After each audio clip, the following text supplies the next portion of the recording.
Welcome to Voices of Esalen. I'm Sam Stern. Today I'm joined by Joe Dolce, a writer and journalist whose work has long traced the shifting frontier of our relationship with altered states. He's the author of Brave New Weed: Adventures into the Uncharted World of Cannabis. And his newest book, Modern Psychedelics, the Handbook for Mindful Exploration, is nothing short of a contemporary compendium on the subject. I read it, really liked it. I found it a lucid and deeply informed guide to the medicines, the sciences, the histories, and the human stories that shape this always evolving field. So today we're going to explore the landscape with Joe. And as an added bonus, I'll be peppering this interview with clips from Joe's book so that you can learn about psychedelics right along with us. As a nod to psychedelic absurdity, I'll be using Burt Reynolds' dulcet voice to speak Joe's delightfully written words about drugs. Let's go forth. Joe, welcome to the show. Nice to see you. Thank you. So, Joe, I'm hearing that your first LSD experience might have unfolded in the Esalen baths above the Pacific? It did. I was in college and I was actually studying the human potential movement in San Francisco for a summer quarter. And we thought, yes, we have to go study at Esalen. And that's what we did. And I'm going to tell you that memory is etched into my brain. It's so clear, and I can almost still hear the sound of the waves crashing and then echoing. It was such a beautiful night and morning. What about your trajectory as a writer? It has been a very circuitous route because really I've had like 6 careers. I worked as the PR director of a very famous nightclub in New York called Area in the 1980s. I edited Details magazine in the 1990s. I was the editor-in-chief towards the end of that stint. What was it that led you to write Brave New Weed? What was your interest in cannabis? And do you consider cannabis a psychedelic? I don't. A lot of people do. It's classified as a psychedelic, but I don't. I think it works very differently. What led me to do it was this was around 2011 and 12, was just before legalization. So many people were using cannabis, but they didn't have an understanding of what it was, and they didn't understand the power of it. It was sort of denigrated as weed. And I thought there's really an incredible history behind this plant and some extraordinary science led by real mavericks who were going against every prohibition set up by a worldwide prohibition to look at what's inside the plant. And I think it's sort of a miraculous plant. And I felt that the people who use it could really benefit from understanding more about it, that it's not just a weed, that it is actually a miraculous plant that has a lot of healing possibility if you want to use it that way.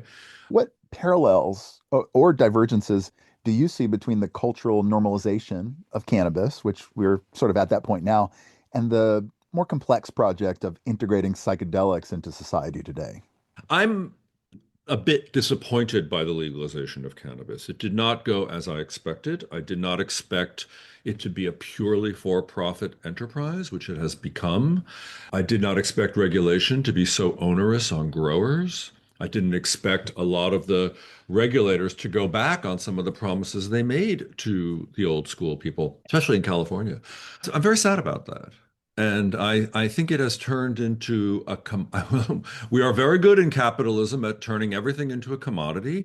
I'm disappointed by the fact that people are growing cannabis with close to 40% THC and having removed it from its roots with CBD. I think it's an aberration, and I'm sorry about it. So I'm really concerned. One of the questions I'm asking myself right now is, who should control psychedelics? Should it be the healthcare industry? Maybe, but really maybe not. It's going to be overly regulated. It's going to be confined to certain people with certain conditions, and it's going to become medicalized. And I'm concerned about that. Should it be the pharma industry? Probably not. Again, the profit potential. Should it be caregivers, a community-based system? And I'm sort of leaning to that right now because actually I think the underground has done a really good job. But there's another problem. There's no accountability. And a lot of the guides I've met in my own journey, I'm not sure I'd want them to be guiding me. A psychedelic timeline from 1867 to 1985. 1867, Iboga debuts at the Paris Exposition. 50 years later, tonics made from iboga plant extracts become popular stimulants in France and Belgium. 1897, chemist Arthur Hefter consumes 150 milligrams of mescaline hydrochloride, confirming mescaline as the main psychedelic component in peyote. 1912, MDMA is first synthesized by Merck Pharmaceuticals in Germany. 1930, over a dozen American states outlaw the use and possession of peyote. 1931, DMT is synthesized by British chemist Richard Manske and named Nigerine. 1938, Albert Hofmann synthesizes LSD-25 for Sandoz in Switzerland. April 19, 1943, Hofmann takes 250 micrograms of LSD and bicycles home while tripping balls. This day is now celebrated as Bicycle Day. 1947, Sandoz markets LSD as a psychiatric drug under the name Lucid and distributes it for free to scientists and researchers, asking them to try it for a first-hand glimpse of schizophrenia. 1952, Humphrey Osmond and Abram Hoffer begin treating alcoholics with LSD and mescaline. One high dose plus psychotherapy yielded abstinence rates of 50%.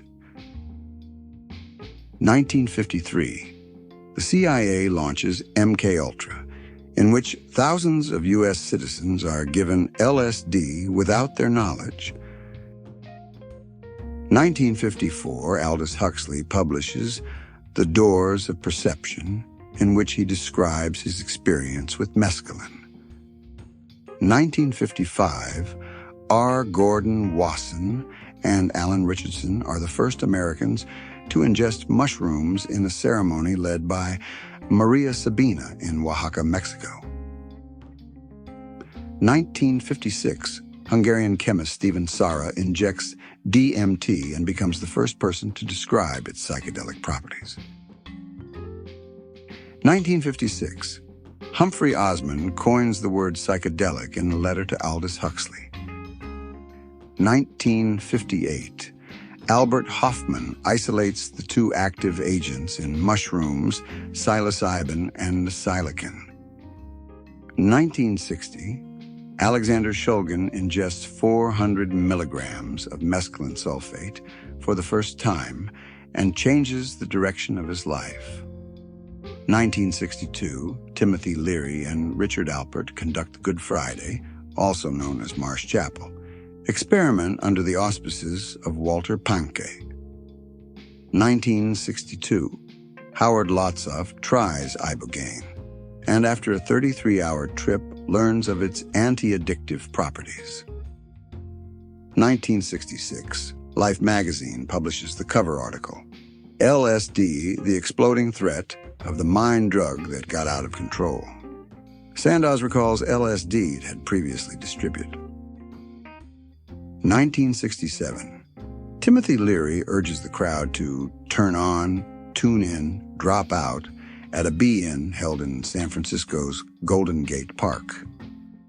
1970, Nixon signs the Controlled Substances Act into law, designating all psychedelics as Schedule I substances.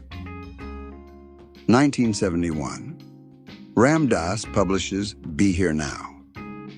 1976, Alexander Shulgin develops a new method for synthesizing MDMA.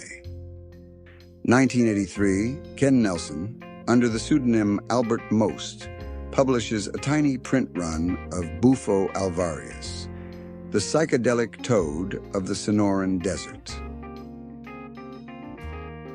1985, MDMA is put in Schedule I. 1986, MAPS is founded by Rick Doblin.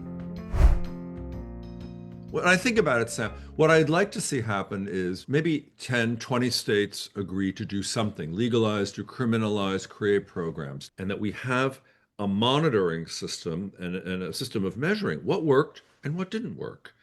Are we giving access to underserved communities? Are we making sure people who develop these medicines and protocols are being fairly restituted for their contributions? Are we developing our own rituals for how to use them intelligently? Who do you think should control psychedelics? I think about the way that it's being pushed forward in this medicalized narrative. And I think it's great, but it also is willfully ignorant around the roles that psychedelics play in something like creative expression How or about that? Yeah. mystical encounter. Yeah. That's it's odd to me. And it's also I'm curious about when you were writing and researching this book, what you made of the MAHA or Make American Healthy Again movement to push forward psychedelics and the way that this current Republican administration has actually been sympathetic to the proliferation of psychedelics. Well, I think you're being kind to the current administration. Maha wasn't a thing when I was writing the book. I was writing the book in, I think I finished in 23. So it wasn't really a factor. And whoever believed that this would be, and whoever believed that the Republicans would take up psychedelics, I mean, it's really quite extraordinary. Do I trust the Republicans to do it really well and thoughtfully? Not especially. I would be very curious to speak to RFK. I'd be very curious to know what these people are really thinking and to ask them who should control them. How will we decide? Who's going to measure? What are the measurement? What looks like success? What looks like failure?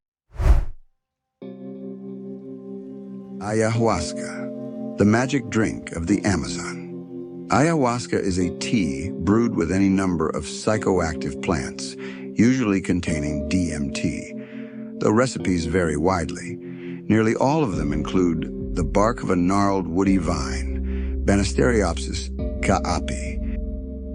The most common preparation also includes the glossy leaves of the chacruna shrub, Psychotria viridis. The vine and leaves are boiled together for hours, sometimes days, into a thick, frothing liquid. Other plants are often added into the mix. About 100 of the 400 native tribes of the Amazon basin drink ayahuasca communally. Research studies on ayahuasca users have reported reductions in depression, anxiety, and addiction. Researchers hypothesize that ayahuasca-assisted therapy may address conditions including PTSD, suicidality, eating disorders, borderline personality disorder, and Parkinson's disease. Personality tests revealed those who drink ayahuasca to be more flexible and less ego-driven. They had fewer instances of negative thoughts and feelings and higher scores in spiritual orientation, purpose in life, and psychosocial well-being. You do such a great job in this book and sort of like going through the various psychedelics and teasing them apart and filling in the details. It's something that it's almost like a Bible that you've written. But what psychedelic has been your beacon of light? That's a great question. So right now, everybody's talking about mushrooms, mushrooms, mushrooms. They're easy to get. You can grow them under your bed. I get it. But I find mushrooms sort of dark and decompositional, almost like a mushroom itself. I find them challenging experiences, much more than, say, LSD, which for me is much clearer, much more joyous. I think the experience that has been most powerful to me has been 5-MeO-DMT Bufo. It has been the most extraordinary, the most time-shifting. I'm so bad at describing it because it's so beyond words to me, that experience. I don't think I have a favorite. I find each of them very, very fascinating and satisfying in their own ways. Some people are very down on ketamine. I find ketamine wow, like super wow.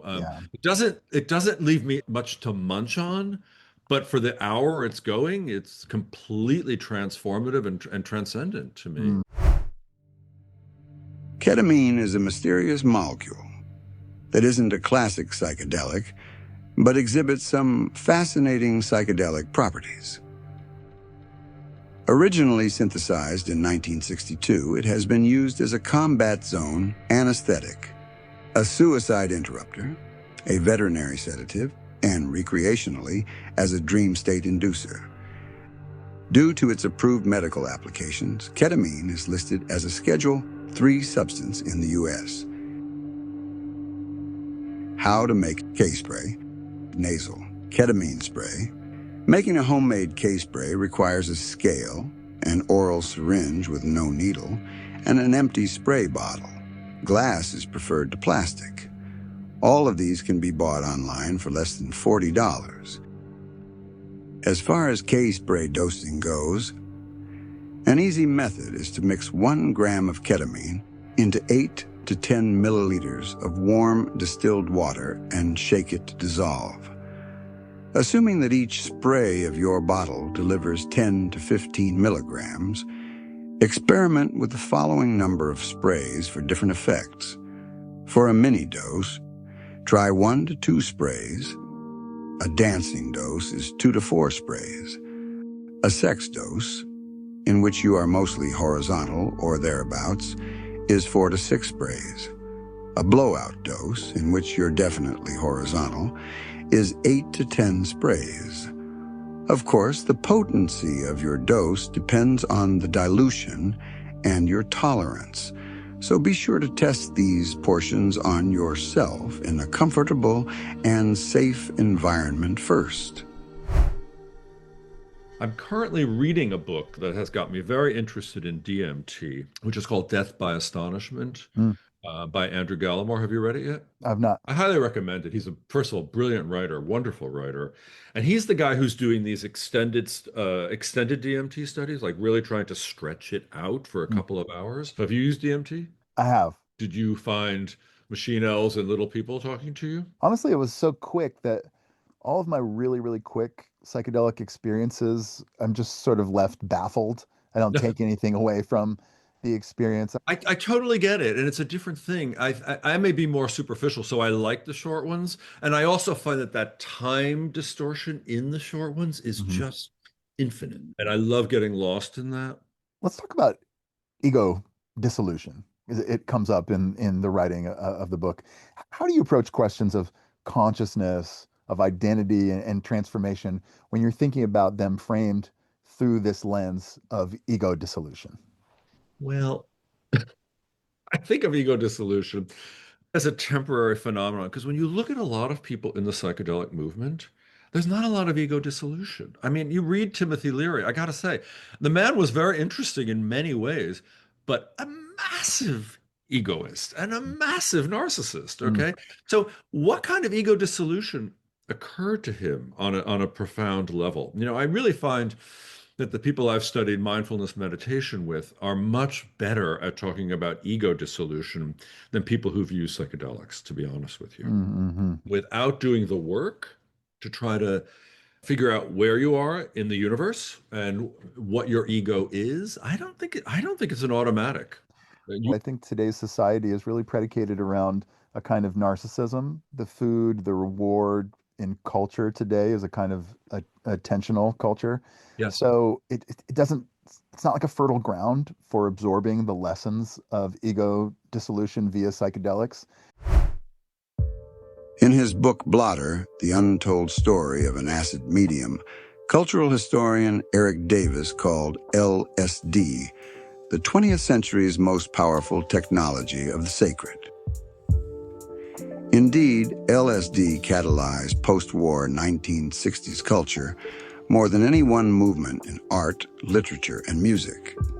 Woodstock, day-glow art, flotation tanks, the Beatles, Revolver, the first psychedelic album, was written while the band was tripping. But don't forget Sgt. Pepper's Lonely Hearts Club Band, Magical Mystery Tour, and Yellow Submarine, the album and the movie.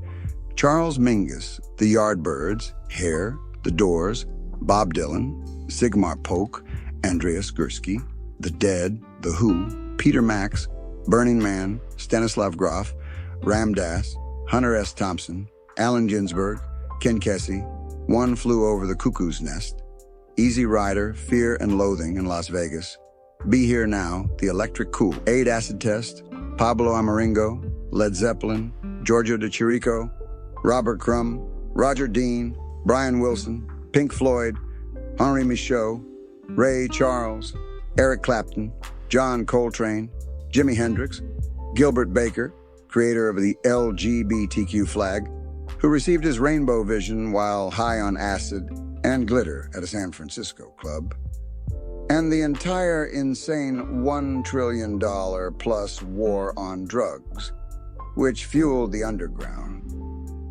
is any more proof of its incendiary influence required. Between 1958 and 1961, the Hollywood screen legend Cary Grant had over 100 weekly guided LSD therapy sessions with Dr. Mortimer Hartman at the Psychiatric Institute of Beverly Hills.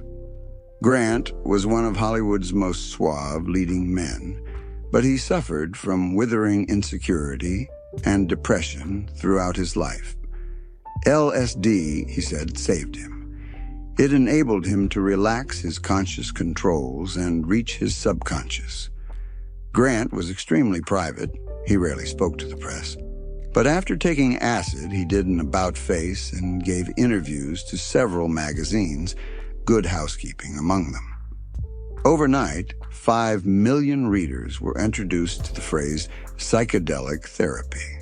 Grant's LSD sessions occurred when he was filming North by Northwest, the period of his career that coincided with his box office ascendance. Coincidence? Who knows?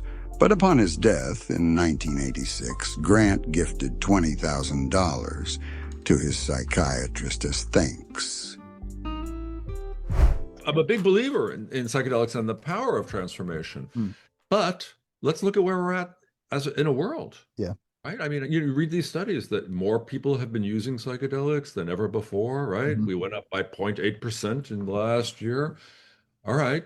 I'm not seeing it in the world right now. I'm hoping that there's a growing movement of people that are just quiet right now, that are going to step up and really change things for the better. I did this interesting interview a couple of years ago with 2 academics. One is named Brian Pace, and then a woman named Nishay Devaneux.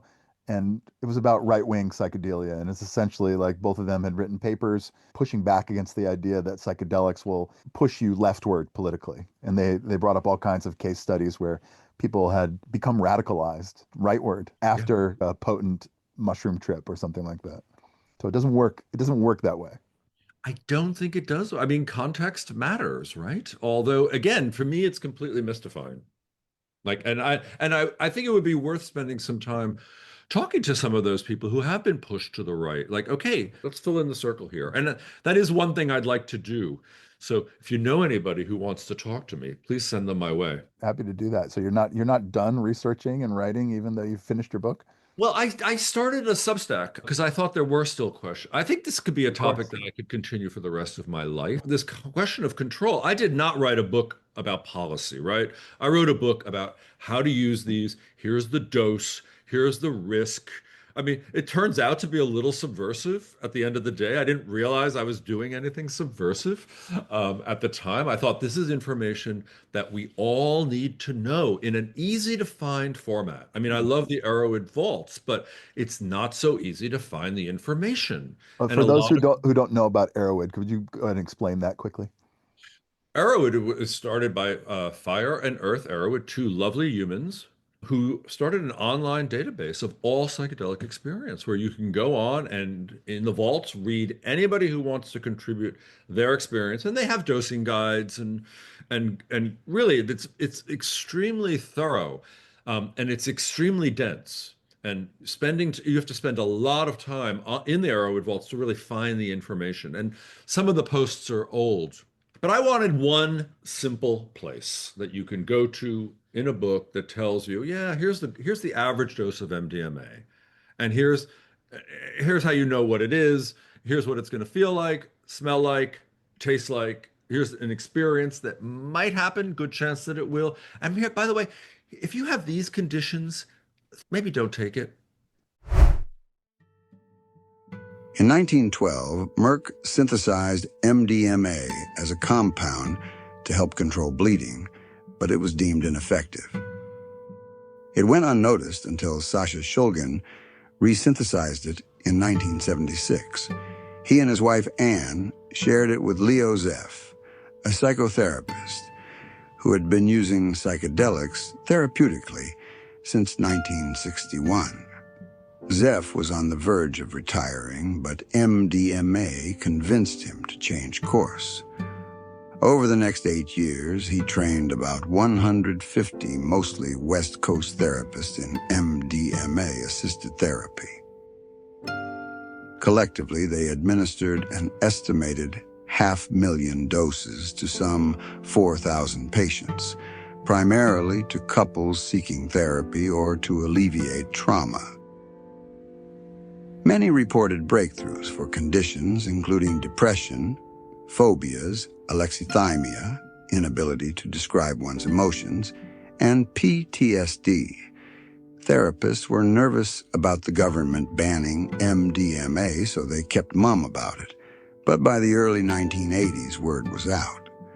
Pressed into colorful pills that resembled sweet tarts, MDMA was an instant hit in the world's busiest nightclubs.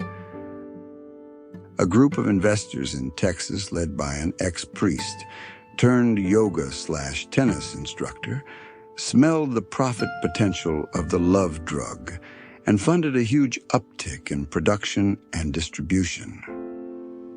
They even offered free shipping and an 800 number to make ordering easier. From the dance floors of Studio 54 and the Saint in New York City, MDMA made its way to Ibiza and eventually to warehouse raves in the UK, Berlin, and Amsterdam. The music was acid house. The rhythm was 120 beats per minute, exactly the same as a fetal heart rate, and as the drumming that South American shamans used to lift people into a trance state. And the impact was immediate. When you were writing this, did you notice any tension between the grassroots, community-led psychedelic practice and that corporatized medical industrial models? Do you view them as vying for legitimacy? I don't think they're aware of each other, to be honest with Mm, you. And I think mm. that's a huge problem. Okay. I think a lot of the community folks are like, oh, yeah, we're doing this and it's great and we're on our own here. And, da, da, da. And they're not aware of what's happening at that other biopharma corporate level, that these people are really trying to develop different medicine, taking the medicines and trying to develop them into maybe one pill a day pharmaceutical protocols. All right. Listen, if they work and they bring people less suffering, more power to them.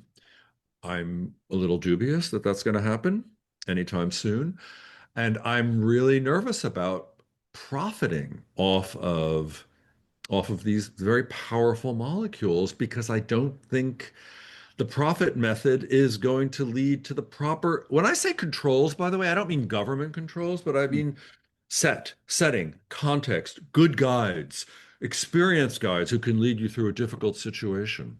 I'm not sure the for-profit mode is going to really get there. You know what I mean? I don't think a 10-hour journey is really going to help the profit mode. I don't think that's very profitable. You know what I mean? I Yeah. tried to, in the book, make it clear what was happening at these early stages here. But again, that's a really interesting policy problem and problem of capitalism. Mm. And ultimately, I do not think psychedelics or cannabis, by the way, merge well with capitalism or bureaucracy, to be honest with you. Do you think that psychedelics reveal anything stable about the nature of the self, or would you say they're better understood as catalysts that sort of dissolve whatever temporary edifice it is that we've mistaken for That identity? is the stability. They act as catalysts almost all the time. Mm, Okay. mhm. And I think with the right lens, they can really be used for that, and they should be used for that, to dissolve our preconceived notions. That's one of the reasons I wanted to write this book, Sam. As you get older, you start feeling a little, let's say, ossified, calcified, right? Like your habits get more ingrained. And it's easy to see why, right? It's easier. I have a habit this is what I think. This is the way the world is. That's the way it is. Okay. And I'm sticking to it. And I don't want to get like that. Like, I don't want to get that kind of old. I don't want to be that older person. Okay. I want to keep flexible of mind, flexible of body. To me, flexibility is like, that's the way to go as we get older. I can Right. still squat to stand. Okay. And I believe in squat to stand. Okay. And I want my mind to be able to squat to stand too. If something requires me to reappraise it, I better be able to reappraise it. Okay. Not to just dismiss it because that isn't the way it's done. Mm. Do you know what I'm talking about here? Yeah, absolutely. 100%. Yes. And I love that. So I think that's one great use of psychedelics. Also, meditation. If you're so inclined to prayer, I think all of these things can be mobilized to help us get unstuck. Magic mushrooms, the flesh of the gods. Of the 14,000 identified strains of mushrooms, 220 are psychedelic, and they are found on every continent except Antarctica.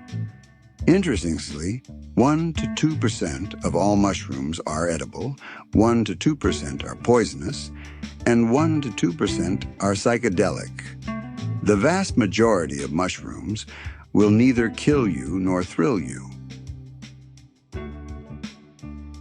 Fresh mushrooms contain 10 times as much water as dry mushrooms. So you will need to multiply your favorite dry dose by 10. For example, the standard 3-gram dose of dry mushrooms is equivalent to about 30 grams of fresh. The biggest danger of magic mushrooms. Most psilocybin-containing mushrooms are impossible to distinguish among the thousands of small brown fungi dotting damp forests and pastures around the world. But many of the look-alike species are toxic, and it takes a good deal of technical experience to differentiate magic mushrooms from other trickster species in the wild.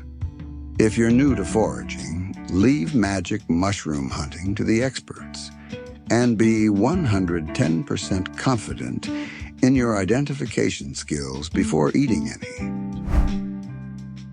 What about writing in general? You have a gift for being such a clear writer. I'm wondering if at any point any sort of psychedelic or cannabis assisted you on your journey of writing, even whether it's in the moment or whether it's like conception of the elements that you wanted to bring into your story, or are you more sort of like, my writing practice is separate from my altered states practice? I find writing difficult, for one thing, and thanks for the nice words. That requires a lot of effort and work. It's not something I don't enjoy ultimately, but the actual doing of it is painful. Hmm. It's not unlike certain psychedelic journeys I've had, but I don't use them concurrently. I think psychedelics are great for that opening, for that catalyzing thing sometimes. Yep. But when it comes to the hard discipline of writing, I think you just have to sit down and do it. Just chain yourself to the desk sometime and do it. I'm not writing stream of consciousness. I really wanted to make this book very accessible. So I Yeah. worked really hard at that and thinking like, I want a lot of people to read this. I mean, I had people in my mind who I thought would benefit from reading this book from all across life, all ages, all genders, all professions, all social classes. I wanted to make sure that it was accessible. Absolutely. What's interesting about writing, though, like psychedelics, is writing is a form of thinking. It's a form of thinking on page, and you Mm. often don't know where you're going to end up once you begin. And that is really fun and interesting when you start thinking about it like that. It does unlock certain things. It may be in the way psychedelics unlock certain things. Mm, mm, mm. I think you're tapping into different neural networks. Ultimately. Yes. I mean, again, Yeah. I'm not a neuroscientist, okay, by any means. But if we use that as a model for how our minds are working, I think writing does tap into different networks that speaking or just relational work doesn't. Peyote, the plant that fills the eyes with marvels. Peyote is a small, spineless grayish-green cactus native to the Rio Grande Valley region of southeastern New Mexico, Texas, and north-central Mexico. Peyote grows glacially slowly in chalky clay soils and often together in groups of around 50 plants. Maturation can take 15 to 20 years. The segmented cactus looks like a green muffin. It is about 6 inches in length and 2 inches in diameter and is often topped by sprouting tufts of thick grayish white hair. Its genus name, Lapophora, means "I have tufts." At certain times of year, a pink flower blooms. Progression of a typical journey. Peyote is a long-acting psychedelic. A ceremony typically lasts 12 to 14 hours. Effects have been described as more stimulating than psilocybin and less visionary than ayahuasca, but capable of inducing profound changes of perception, consciousness, and cognition. Colors, especially greens and violet, may be more vibrant. Psychological insights, mystical experiences, and distortions in time, space, and self are common. One user reported seeing shadows that were disembodied from the objects casting them. The alkaloids in the plant create a different set of subjective effects from pure mescaline. Peyote famously brings on synesthesia. It also has notable auditory effects. Natives say peyote brings them songs. Liftoff begins about 2 hours after ingestion. Peyote typically induces nausea and occasionally vomiting. One book about the drug was titled "The Miserable Miracle." Purging is part of the process. Peyotists in the Native American church say that the cactus, unlike alcohol, begins with the hangover first. Across all the compounds that you studied, was there one whose cultural history or mythos sort of struck you as particularly misunderstood or oversimplified? I think all psychedelics are misunderstood. I think they're misunderstood, especially by the people who want to control them, right? Because they're afraid of them. Mm. What I found interesting was that really so many cultures, be it from the Bwiti people in Gabon, West Africa, who were using iboga, to people in South America using ayahuasca or different blends of ayahuasca. They all use them for similar purposes, to transcend this plane, to speak to their spiritual elders, and to really form their ontology. And that they actually use psychedelics to inform the next generation. Okay, this is what we as a tribe, as a community, as a practice believe. So they're not using laws to regulate psychedelic use. They're actually using psychedelics to regulate community use. And I thought that was really interesting. And it seems to go across cultures. So how do we explain this, right? Because like people in West Africa had really no communication with people in South America, especially before boats were traversing the Atlantic Ocean, right? So how do we explain that? And it's like, it's like the ayahuasqueros. Like, okay, so in the Amazon, there's 80,000 plant species, somewhere between 40 and 80,000. How did they figure out to mix chacruna with Banisteros, right? How did they figure that out? And the shamans will always say, the plants told us. Mm. And I don't see any evidence to the contrary. How else did they know? I think they have a different relationship to these plants that we in our technical society have cut off. We just don't have it anymore. We've lost it. So we do have to honor that. If you had to prognosticate a little bit, how do you think that the current psychedelic ethos of our Western culture is going to intersect with a broader move towards individualism and a more technologized society, a society that's more shot through with AI? Do you envision that psychedelics could be a balm or a distraction or potentially a wake-up call? Such a great question. And again, my optimistic self says this is the balance we will need as we go into these more hyper-individualized technocratic worlds. Okay. That world, by the way, sounds really unappealing to me. I gotta just say, it really does. It seems dystopian. It makes me feel sad. It makes me feel it's like it's really dark. And I think we see it today, like even people who are just like in their own little pods, obsessed with social media, they're not relational. They're not in relation to other humans, and it's very distorting. So maybe psychedelics can work in counter opposition to it. I don't know. I just don't know. I'm not good at future forecasting. But again, let's look at the history of psychedelics. I mean, the CIA was involved. They were trying to use psychedelics and they used them without a lot of control. I talk about it a little bit in my book, but it's not a big secret. In the 1950s, as the Cold War unfolded, the U.S. was convinced, not without reason, that the Soviet Union was weaponizing LSD and other chemicals as brainwashing tools they called incapacitating agents. The CIA, then in just its 6th year of infancy, launched its now infamous MK Ultra program, which clandestinely tested LSD and mescaline on thousands of unwitting U.S. citizens and military personnel without their consent, and then subjected them to interrogations. This psychochemical part program, which became the basis of the film The Manchurian Candidate, continued until a soldier's suicide shut down the operation. The Nazis used psychedelics. I mean, they were using them in very nefarious ways. It could go both ways. So that, again, that's why I think this issue of control is not to be overlooked.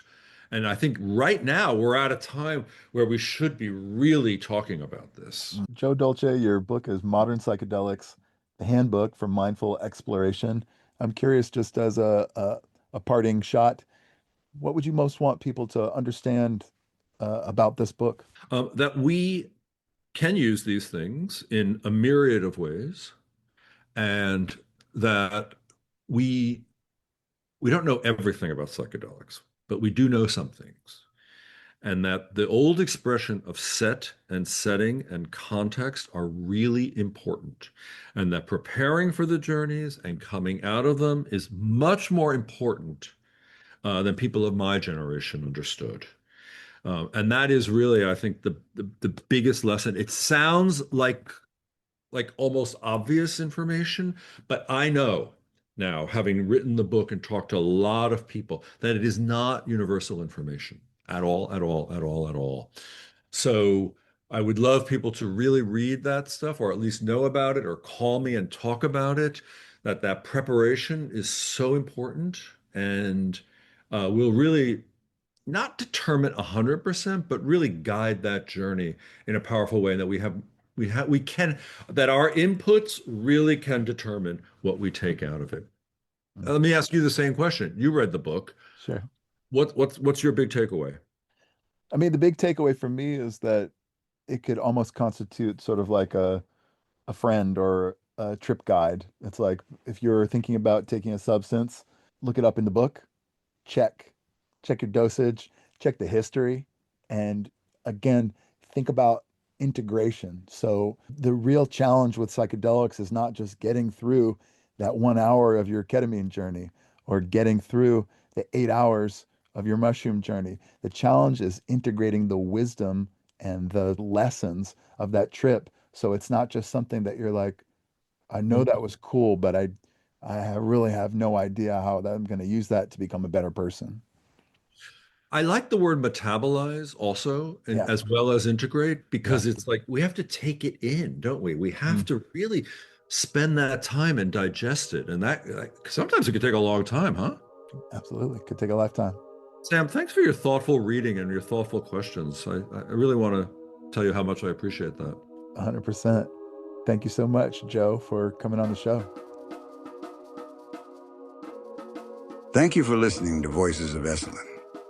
Today's show was produced in conjunction with Shira Levine. Our theme song is by Nico Holloman. Additional music by Blue Dot Sessions. My sweet little voice is procured via 11 Labs. If you're enjoying Voices of Esalen, you might think about leaving a review on your podcast player of choice. It sure would make a difference. Until next time, stay sacred.